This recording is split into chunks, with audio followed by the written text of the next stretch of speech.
Good evening, everyone. I would like to share with you a little bit about spirit spouses. I am by no means an expert or an authority on this subject, but I have gained knowledge of this over time, and I'd just like to share it with someone just in case it's helpful to anyone. I know that there are many people on YouTube who have shared information on this particular subject, and they've done wonderfully.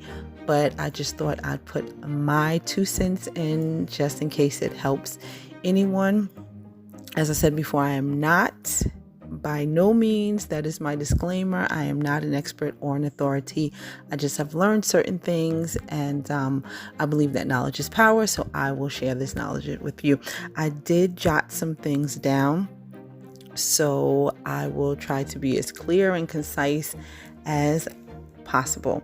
First of all, I just want to explain really briefly in base. It'll be a base explanation of what a spirit spouse is. A spirit spouse is a spirit entity, an entity without a body that is spiritually connected to a human individual, usually due to ritualistic circumstances. It can be something like in certain countries, what they do is when babies are born, they will give that baby to a spirit for protection. And some people, they have spirits that are in the family line, and they give it to their children to keep those spirits in the family line.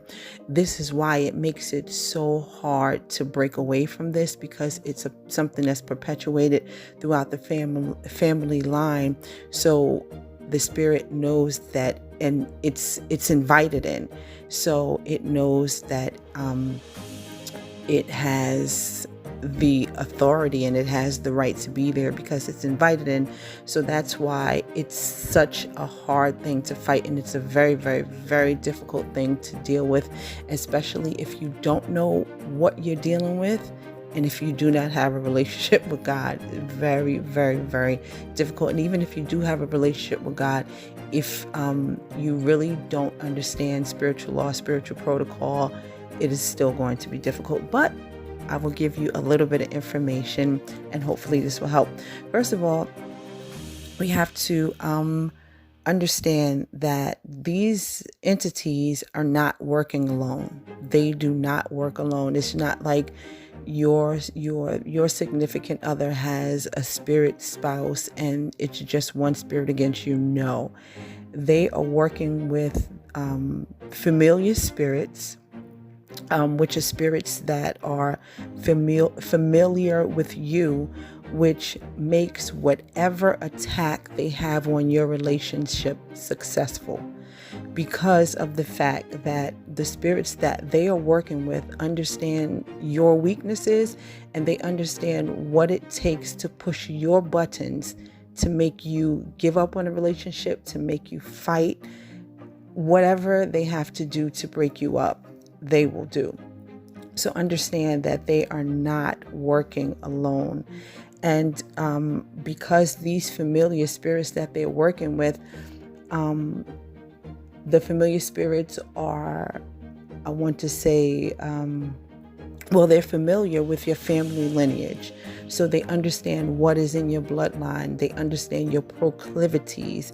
They understand everything about you. Anything that has to do with any mental weakness, any physical weakness, any weakness that you have, they will play on that in order to achieve their end goal. These spirits feel that the person that they're attached to belong to them, so they'll fight to keep their position in their lives. They will do whatever they have to do, to the point of taking your life, so that you're not in the picture. They will definitely cause confusion in the simplest conversations. You can be having a conversation about, let's say you can have a conversation about the sky being blue, which we all would agree that the sky is blue. at times, except for at night where I guess it's a dark blue. Some people may say it's black, but we generally agree that the sky is blue. But for some reason, in a conversation like that, where it's something simple, and you have a spirit spouse that wants to cause confusion, one person will say the sky is blue, and the other person will hear the sky is purple. And then the other person will make an argument with the person who they think said the sky is purple, and they will get an attitude with them like, are you stupid? What are you talking about? The sky is this color. And then the person who is being accused of saying the sky is purple is saying, I didn't say that. But then the person who heard that is steadily accusing them because that's what they heard. It's not the best analogy I'm using, but I wanted to illustrate how there can be confusion in the simplest of situations. Usually what's used in that situation is the spirit of Babel. The spirit of Babel is something that is used to cause people to be confused and to not understand one another. So you may be trying to come to a common ground with your partner, but because that spirit is in place, you will not hear what your partner is saying. You'll just hear confusion. And that's the same spirit that was in place when the people were building a tower, trying to build a tower to heaven, and God had to confuse the languages. And so they were building the Tower of Babel. So that spirit is in that same vein, to make people not understand each other. You'll have inordinate bad feelings. It will cause you to have inordinate bad feelings towards each other. The feelings that you have towards the person will not make sense. It will not make sense to have such disdain for the person that you are supposed to be in love with. It'll be like when that person comes in, you can be in a great mood, but when that person comes through the door, your mood, your countenance, everything totally changes. You just do not want to be around that person. If you're a person who's generally talkative and you're I want to say a jolly person, you're a great person to be around, you will turn into the complete opposite. You'll become an introvert, you'll be quiet, you will frown all the time because of the fact that the spirit that's on that person is trying to repel you from them, so that you have no desire to be with them or to be around them. It will cause your partner to do things that will upset you, and to help magnify those things. So this is why it's so important to have a relationship with God. This is one of the reasons, because what it's doing basically is now remember, I said that it partners with the familiar spirits, and the familiar spirits are familiar with you. And what are they familiar with? Everything about you, even those things that you have issues with, those things that you've picked up, your bad experience in life, bad experiences, in life, which causes you, not to trust people sometime. So that spirit will understand that you have a trust issue. Let's say, prime example, because so many people have trust issues anyway. But that spirit will know that you have a trust issue, and it'll do something like, I just want you to understand like how complicated this thing is. So you'll be in your house, and you may be away from you obviously are away from your significant other, and you just have the strongest urge to call them out of nowhere. You weren't thinking about them. There's nothing to make you think about them, and you just think that, oh, okay, I just want to call them. Strongest urge to call them. So you call them, and then for some reason, they don't answer. Now, any other time, they would answer. But that time that you have the strongest urge to call them, and this urge is just so overwhelming and you don't know where it came from, but you go ahead and call them and then they don't pick up. And you leave a message and then they don't get back to you. And this is not the norm. So you call back again. And then they don't call back.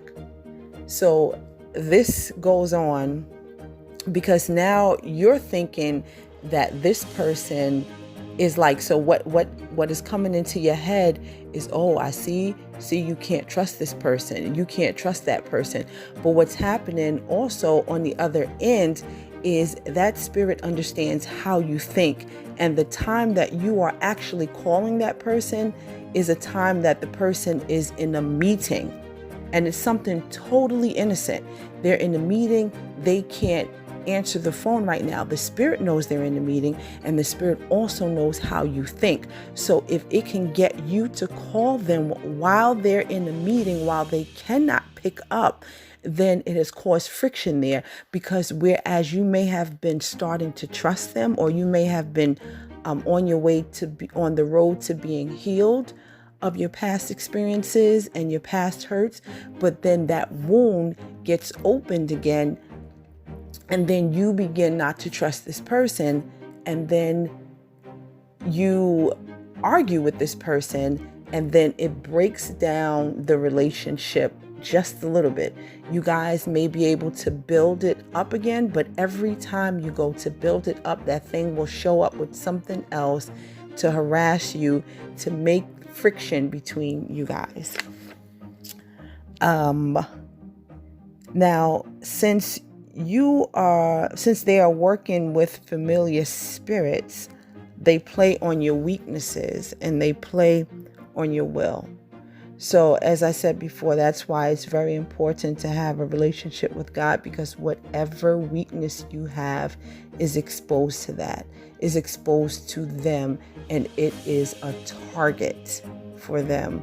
So understand any weakness you have, and that's one way you know you're probably dealing with someone with a familiar spirit. If your weaknesses are always targeted, you'll notice if the things that are happening in your relationship are opening wounds that you were trying to either forget that were there, or you were trying to heal from them and have them closed up. And the last thing I want to share with you is to be careful what you say, because your negative confessions about your relationship can be used against you. Understand that the power of death and life is in the tongue. So if you speak negatively about your relationship, what you're doing is you are contributing to the demise of your relationship, because that thing will take your words and use it against you. So if you say, this person is no good, they're a cheater because of something, a thought you had in your head, watch what will happen. Something will happen to amplify what you just said. A situation will happen. I don't want to say amplify, that's the wrong term, but a situation will happen that will make it appear as if the person is doing what you stated. So if you say the person's a cheater, you'll see them with someone and it's actually innocent, but it'll look like something that it's not. The person is a drinker and they told you they'll stop drinking, and this is what actually will set you off if you catch them drinking. Well, there will be some, and if you say, you keep accusing them and keep accusing them, that spirit is going to take what you said and say, this is what they don't like. So they'll make sure, that spirit will make sure that you guys, that somehow he is somewhere holding a drink for a friend or something. It won't be his, or it won't be hers, but it'll be something for someone. And that is what you'll see. And then what you said will come. And it'll say, see, I told you this person is nothing. Be careful what you say. Do not contribute. I know it's very hard to not say what you're feeling, especially when you're hurting and when you're upset, and try not to share with friends everything that is going on with your relationship play by play, because there is power in words. If you want to speak something about your relationship, if you think you're being attacked and you want to speak something about your relationship, either be neutral or be positive. Just don't be negative. So I hope something was said that will be helpful to you, and I hope you all stay blessed. Good night.